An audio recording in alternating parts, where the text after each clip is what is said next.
அடே இப்போதான் அவங்க ரியல் ஃபேஸ் எல்லாமே எனக்கு வெளியே தருது. நேற்று ஒரு டாஸ்க்குங்க, காருக்குள்ளே இருக்கிற மாதிரி ஒரு கேங் காருக்குள்ளே ஒரு கேங் வெளியே வந்துச்சுங்க.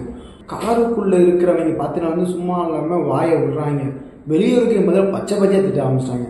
அதுவும் விக்கல்ஸ்லாம் பார்த்தீங்கன்னா வந்து சொல்ல வார்த்தையில் பீப்பை போட்டுட்டு போயிட்டே இருக்கலாம்.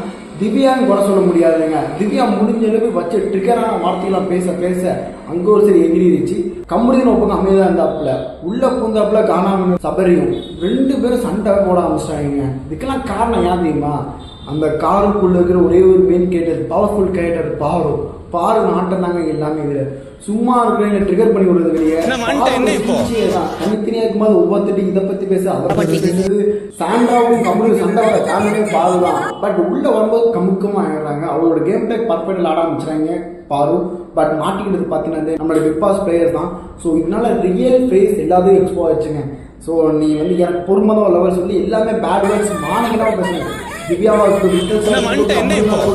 குழந்தை கூட ஷோ பார்க்க முடியாது, அப்படி பேச ஆரம்பிச்சிட்டாங்க. ஸோ இனிமேல் தான் ஆட்டமே இருக்கு போங்க. அண்ட் இதமே அப்படி இருக்கு. நம்ம சேனலை சப்ஸ்கிரைப் பண்ணிக்கோங்க.